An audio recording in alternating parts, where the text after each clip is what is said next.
तो last video में हमने देखा कि संविधान की जो प्रमुख समितियां थी उनके अध्यक्ष और सदस्य कौन कौन थे।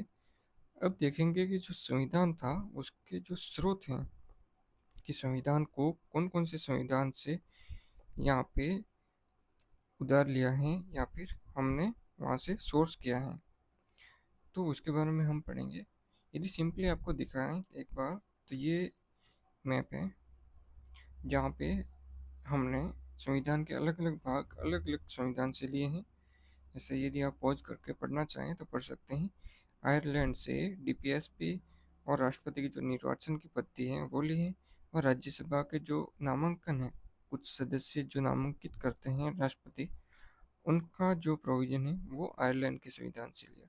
डीपीएसपी तो हर कोई पढ़ता है, लेकिन जो आयरलैंड से दूसरा लिया है, राष्ट्रपति की जो निर्वाचन अनुपातिक प्रतिनिधित्व वाली निर्वाचन प्रणाली है वो भी आयरलैंड से ली गई है। और जो राज्यसभा में जो मेंबर नॉमिनेट होते हैं उनका भी प्रोविज़न है वो आयरलैंड से लिया हुआ है।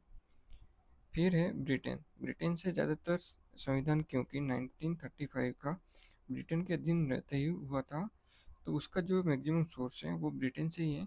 तो उसमें कौन कौन सा है, तो जो संसदीय शासन है वो भी ब्रिटेन से है, विधि का शासन है, रूल ऑफ लॉ, ये भी ब्रिटेन से लिया गया है, मंत्रिमंडलीय जो प्रणाली है वो भी ब्रिटेन से लिया हुआ है।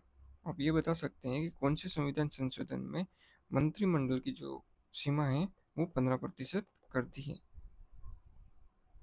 एकल नागरिकता, वो भी ब्रिटेन से लिया गया है। द्विसदनीय विशेषाधिकार, ये भी ब्रिटेन से है। विधायी प्रक्रिया कि किस प्रकार से विधानसभा में कार्य होगा, और संसदीय विशेषाधिकार कि संसद के जो सदस्य हैं उनको क्या क्या विशेषाधिकार मिलेंगे, और परमाधिकार लेख, ये सब है ब्रिटेन से लिया गया है। अब आता है जर्मनी। जर्मनी से क्या क्या प्रोविजन लिए गए हैं, तो एक तो संघ की जो आपातकाल में जो शक्ति है एकल संविधान की तरफ बन जाता है संघीय संविधान से, तो वो प्रोविजन जर्मनी से लिया गया है। आपातकाल के दौरान मूल अधिकार का जो निलंबन होता है 358 और 359 के तहत, उसका भी प्रोविजन है वो जर्मनी से लिया गया है। नेक्स्ट है फ्रांस। तो फ्रांस से क्या लिया हुआ है, प्रस्तावना में जो स्वतंत्रता है, समता है, बंधुता है, ये भी फ्रांस से ली गई है। गणराज्य की अवधारणा, जो गणराज्य हैं डेमोक्रेटिक है, रिपब्लिक, तो जो रिपब्लिक है, रिपब्लिक जो लिया गया है वो फ्रांस से लिया गया है। ये लोकतांत्रिक तो यहाँ से संसदीय प्रणाली में आ गया, लेकिन जो गणराज्य की है कि रिपब्लिक भी होगा, कि जो हेड ऑफ स्टेट होगा वो भी इलेक्ट किया हुआ होगा, तो वो प्रोविजन कहाँ से लिया हुआ है, फ्रांस से। फिर है यूएसएसआर, जो वर्तमान में मुख्यतः रशिया से जानते हैं, तो वहाँ से लिए हुए मूल कर्तव्य जो कि मूल संविधान में नहीं थे, 51 ए में बाद में ऐड किए हुए 42nd अमेंडमेंट 1975 में, ये याद कर सकते हैं। और यूएसएसआर से और क्या है, न्याय के जो प्रोविजन है प्रस्तावना में, सामाजिक, आर्थिक और राजनीतिक, ये प्रोविजन भी यूएसएसआर से लिए गए हैं, क्योंकि एक सोशलिस्ट कंट्री में इस प्रकार से सामाजिक, आर्थिक और राजनीतिक न्याय प्रदान किया जाता है। फिर यदि जापान से देखें, तो जापान से विधि द्वारा स्थापित प्रक्रिया, जो प्रोसेस इस्टेब्लिश्ड बाय लॉ है, कि कोई भी सजा है वो लॉ से तो मिलेगी, लेकिन लॉ में भी जो प्रोसीजर होगा उसको फॉलो करके ही किसी को सजा का प्रोविजन दिया जा सकता है। तो वो कहाँ से लिया है, जापान से। फिर आता है ऑस्ट्रेलिया से। ऑस्ट्रेलिया में क्या है, संसद के दोनों सदनों की जो संयुक्त बैठक होती है 108 आर्टिकल में, तो उसका जो प्रोविजन है ऑस्ट्रेलिया से लिया गया है। समवर्ती सूची है। समवर्ती सूची कौन सी होती है, जब हम 7th शेड्यूल पढ़ते हैं तो उसमें 3 अलग अलग लिस्ट होती हैं। एक तो संघ की होती है, एक स्टेट की होती है, राज्यों की, और दूसरी होती है कॉन्करेंट लिस्ट, जिसमें स्टेट और संघ दोनों की शक्तियाँ शामिल होती हैं। फिर आता है उद्देशिका की जो भाषा है वो भी ऑस्ट्रेलिया से ली गई है।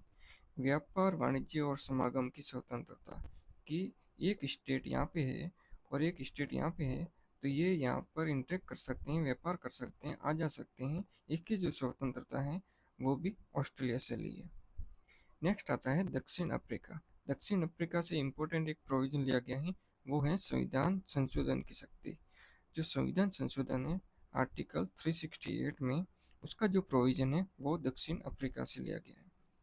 राज्यसभा के सदस्यों का निर्वाचन।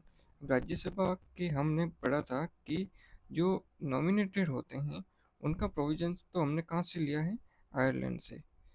लेकिन जो राज्यसभा के सदस्यों का जो निर्वाचन होता है, निर्वाचन कैसे होता है कि जो विधानसभा है, विधानसभा के जो मेंबर हैं वो प्रत्येक स्टेट की जो सीट, जितनी भी सीट खाली होती हैं वो इलेक्ट करके भेजेंगे। तो ये प्रोविजन लिए गए हैं दक्षिण अफ्रीका से। फिर आता है लास्ट यूएसए से। यूएसए से कई सारे प्रोविजन लिए गए हैं, जैसे उद्देश्य का संविधान में इंक्लूड करना, ये भी यूएसए से लिया गया है।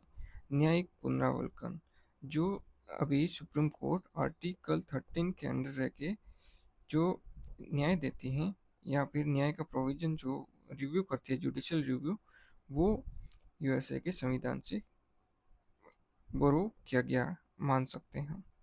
क्योंकि मूल संविधान में ऐसे कोई स्पष्ट प्रावधान नहीं है, लेकिन सुप्रीम कोर्ट ने विभिन्न जजमेंट के माध्यम से न्यायिक पुनरावलोकन को संविधान की जो मूल संरचना हम संविधान की जो संशोधन है वो पढ़ेंगे, उसमें ये भी आएगा, और अलग अलग सुप्रीम कोर्ट के जजमेंट पढ़ेंगे उस समय भी आएगा कि मूल संरचना क्या है, तो उसमें न्यायिक पुनरावलोकन भी मूल संरचना का भाग है। न्यायपालिका की जो स्वतंत्रता है, आर्टिकल 50 हम पढ़ते हैं जब डीपीएसपी का, तो उसमें कार्यपालिका और न्यायपालिका के बीच में डिवीजन है वो इसी प्रोविजन से है। वो कहाँ से लिया गया है, यूएसए से। फिर आता है मूल अधिकार। मूल अधिकार भी यूएसए के संविधान से लिए गए हैं। उपराष्ट्रपति का जो पद है वो भी यूएसए से लिया गया है। राष्ट्रपति का जो महाभियोग है वो यूएसए से लिया गया है। मतलब राष्ट्रपति को जो हटाने की प्रक्रिया है वो भी यूएसए के संविधान से लिया गया है। सुप्रीम कोर्ट और हाई कोर्ट की के जो सदस्य हैं, सदस्य बोल सकते हैं या फिर न्यायाधीश हैं, उनको हटाने का जो उपबंध है वो भी यूएसए से लिया गया है। इसका आप एक स्क्रीनशॉट ले सकते हैं देखने के लिए कि ये प्रोविज़न सभी जो कॉन्स्टिट्यूशन है उसका एक शॉर्ट नोट्स आपको इसमें उपलब्ध हो जाएगा। अब हम नेक्स्ट वीडियो में ये जो संविधान के स्रोत हैं उसका पीवाईक्यू करेंगे। Thank you.